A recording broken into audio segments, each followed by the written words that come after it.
Thanks to CMR once again. It's often said that it takes a village to rear a child.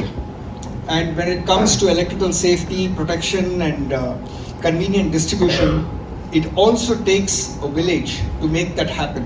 And who is this village? We have electrical consultants, we have contractors, we have panel builders, we have OEMs, we have a whole lot of us who need to come together to make such a progress happen. And why do we need to make this progress happen? Because as we have seen throughout the day today, electricity is a good servant, but a bad master. And in order for us to harness the potential of electricity, because we can't imagine living a life without electricity today, we need to ensure that standards are respected, compliance happens, and safety therefore comes in as a consequence. So here we are today to explore LV assemblies of IEC 61439, mainly to do with IEC 61439 1 and 2. And if you see the trend in the market over the last 5 years in India and also in the world, you'll find that the number of inquiries which have started coming in for IEC 61439 specified tenders have been increasing quite a bit.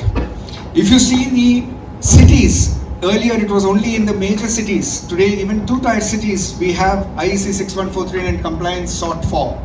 And then if you look at projects, it's no longer just the oil and gas and the data centers, but even buildings and industry. People have started insisting on IEC 61439, and today with the NEC saying that may incorporate to shall incorporate, it is going to become even more a trend. And therefore please give me all your ears and let me see how I would be able to share my experience of IEC 61439 with all of you. I have introduced myself earlier, so I'll skip this slide.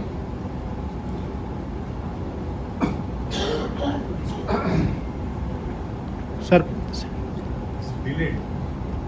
Okay, so about the certification, I'd like to say that it's a matter of pride for me that as an Indian enclosure system manufacturing company, we are by far the highest in terms of the number of IEC 61439 type tests we have done on our system, which adds up to 16 times. Not just in Indian laboratories of ERDA and CPRI, but we have also taken our panels all the way to South Korea and Dubai, and we have got it done with Asta, DECRA, so on and so forth. So the idea is that we started off with Siemens, as I mentioned in the morning session. 2013, that was our first brush with IEC 61439, which we got passed in the first shot. And then 2017 we did it with Eaton.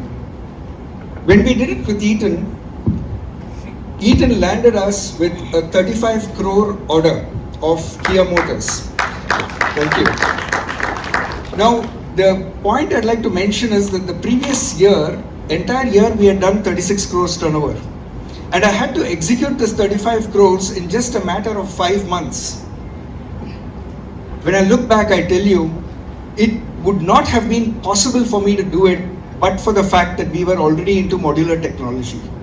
And it's an appeal to all the panel builders out here. If you're still with welded technology, please start getting used to the modular technology right away, because when you get a surge order, that's not the time you shift over. And that's the time when I also said that I have to put my heart and soul behind this, because there is a huge value addition for panel builders and customers at large, because electrical distribution has to happen faster. The inaugural session, we heard the speaker say that 2032 electrical industry is going to grow at 72 to 78%. And if that has to happen, all of us have to gear ourselves up to look at how we are going to be availing of that kind of an opportunity.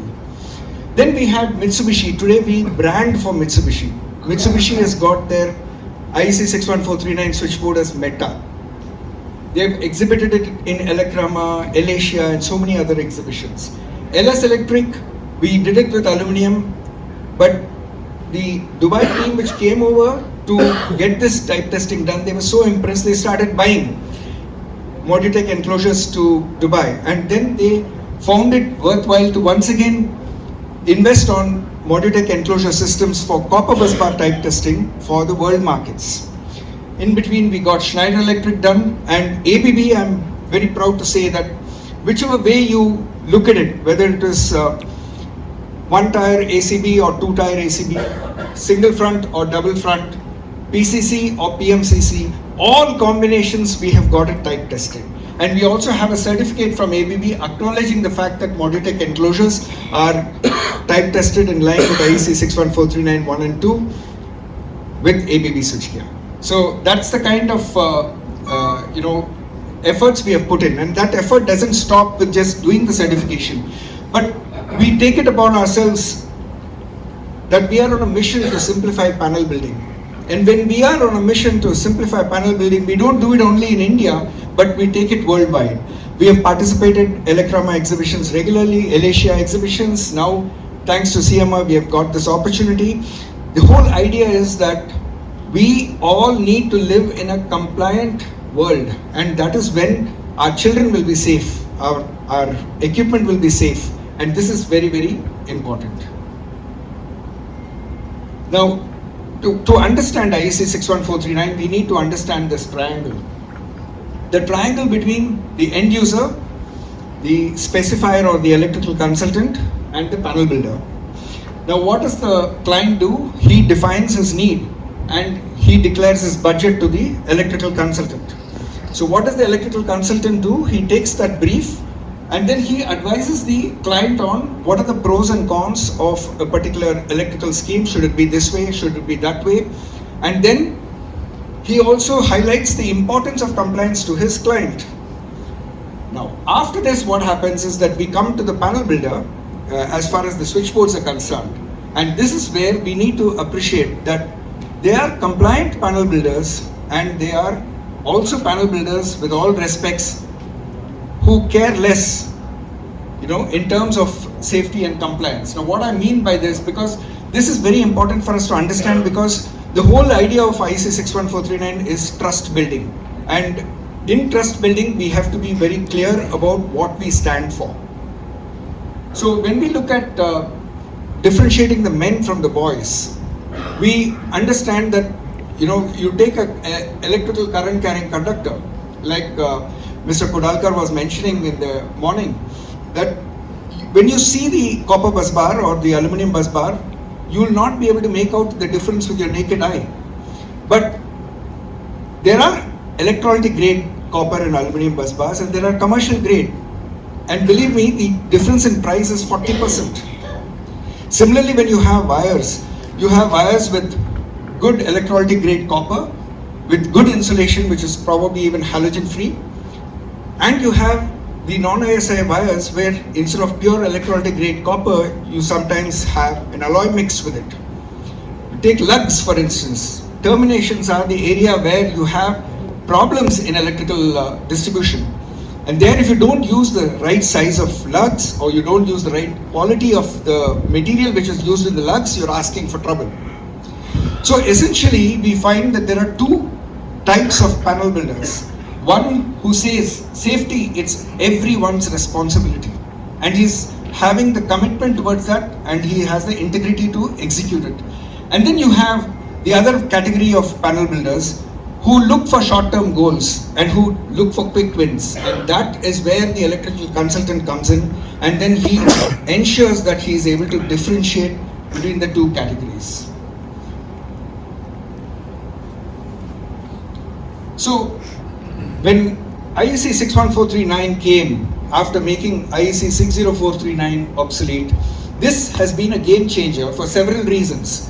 One, earlier we were testing only the enclosure with the busbar systems, and we weren't really looking at the major other contributor to the switchboard, which is the switchgear manufacturer. Today, 61439 insists on your looking at both the enclosure system as well as the switchgear which gets tested along with it. So no more PTTA, no more TTA, no more IS 8623. The only relevant standard today is IEC 61439 1 and 2, and each one of us will have to understand this standard well, because it's not just about, okay, there's something there which is good, compliant, etc. But we need to also know how we have to implement it. So these are the 12 tests which are there in IEC 61439, and some of them are to do with the construction of the switchboard, some of them are to do with the performance of the switchboard.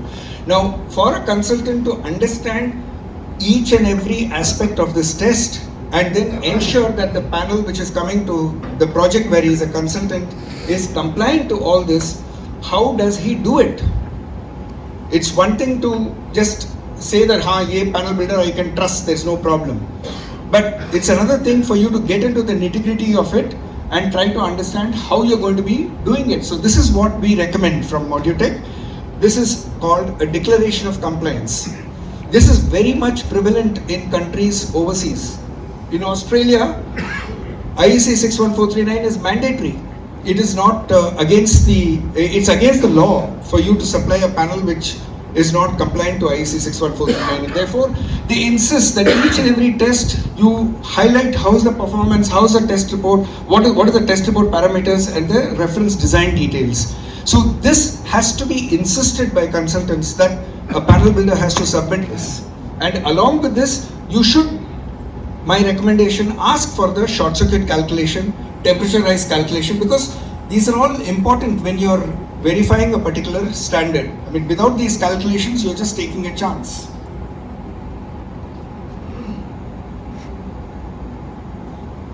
Another very important thing, since I've been exposed to countries overseas, about 40% of our manufacturing we export. And we have a distributor in Australia as well as New Zealand. Africa, we have about 2 distributors, and so also we have one recently appointed in Dubai.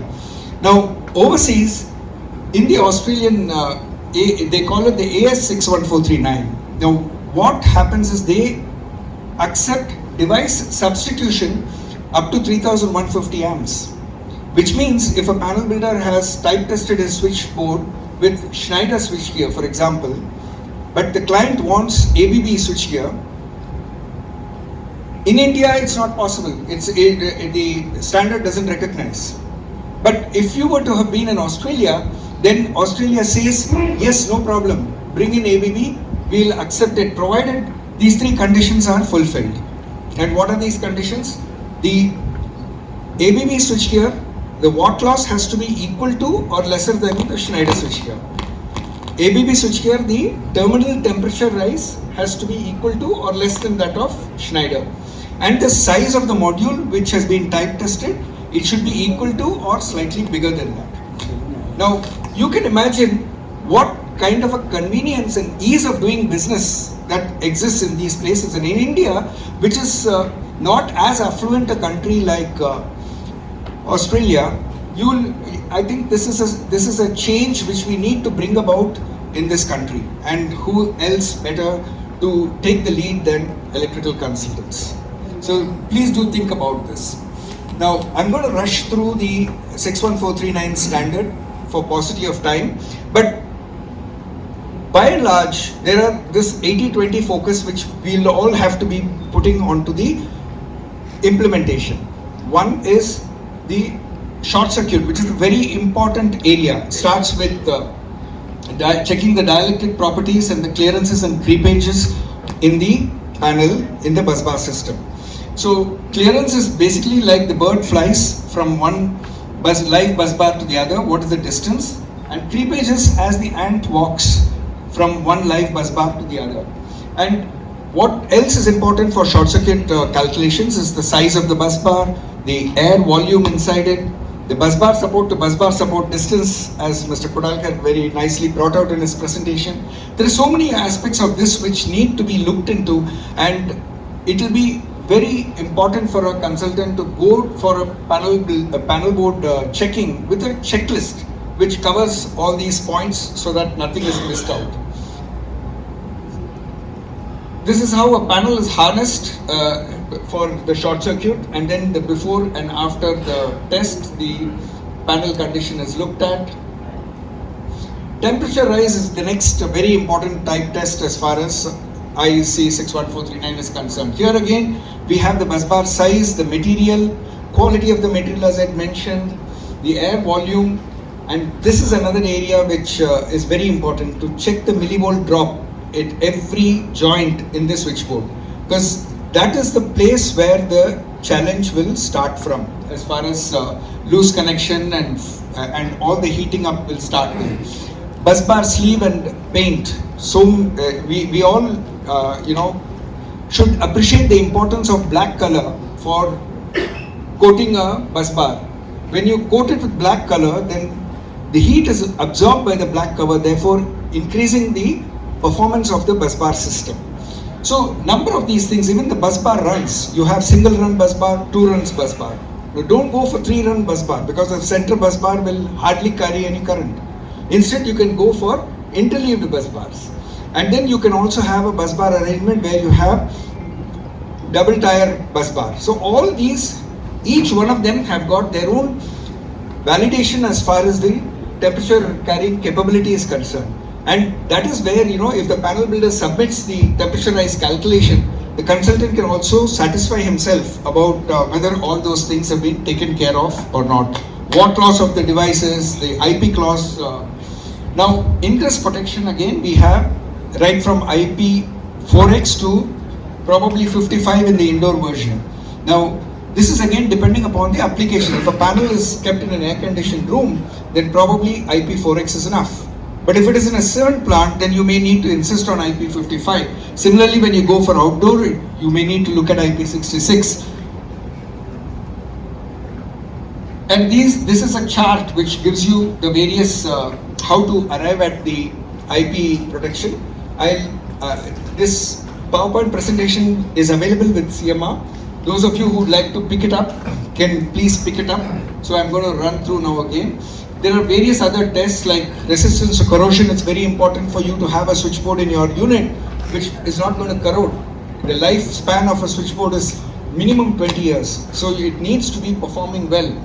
Outdoor panels, you normally look at resistance to UV, thermal stability, the way it's lifted, the name plates, every aspect, mechanical impact, every aspect is covered by the standard, and that is the importance of ensuring that panel boards are manufactured by people who are compliant. So these are again various impact tests which need to be done on the panel, forms of construction. When you have everything inside one enclosure, there is like you have it in an automation panel, you can go about incoming terminals, outgoing terminals, everything is in one compartment. But when you want to go for a process plant where a possibility will be there where you will need to work on one outgoing feeder while the other outgoing feeders are live, then you'll have to go for form 4B. So these are all various aspects which will need to be looked into. Now, this is my call to electrical consultants, that number one is, of course, please specify IEC 61439. Second, very, very important, don't just go by the first page of the certificate. Please ask for the entire certificate. The more and more certificates you will be able to go through, the more and more you will be able to get in touch with the intent of the standard. That you need to know, for example, whether the temperaturized test has passed natural ventilation or whether it is passed at forced ventilation, and vis-a-vis that, what is it which is being used. One single certificate is not enough. We go through the whole thing, insist on the declaration of compliance. Modular switchboards is important for us to move to, because you get predictable quality, basically, a lot of flexibility involved. And as an assembly manufacturer, complying to IEC 61439 and helping the consultant value engineer the whole thing is also an important aspect in my humble opinion, and deliver routine verification tests are also as important as the type tests, and this gets done by every panel builder in his workshop. And for a panel builder or an OEM, again, value engineering, because as I said, takes a village to rear a child. Everyone needs to involve themselves. We select truly certified assembly systems. We The OEM manufacturer responsibility doesn't end with just supplying the enclosure, but also training the panel builder in all aspects of estimation, design software, assembly, quality inspection, maintenance after the panel has gone to the site. All this is important, which will need to be looked at in terms of a partnership, in terms of a collaborative approach. And this is something which I've gone through. I just request Mr. Prashant and his son, Ruchil, for those of you who have not met him, he is also going to be there in Mumbai for you to interact with and take this relationship forward. So, Mr. Prashant and Mr. Ruchil, who have put their trust in Model-Tech, appreciate that and look forward to seeing how we can together simplify panel building for all of you. So, with that, last final words. India and the world needs safe, reliable and convenient electrical distribution. Power demand is increasing by the day. Faster, smarter, greener switchboards are important, and we need to be aware of this trend and we need to respect this trend. To be able to trust the panel builder, compliance to standards is a must. We have to trust but continuously verify. For the consultant and the end user to be discerning here with a declaration of compliance is very critical. This kind of seminars, educational marketing is the need of the hour. And once again, hearty congratulations to CMR for this initiative and the consistency with which they are reaching out to the industry. Thank you so much. Thank you, sir. Thank you very much. Any questions?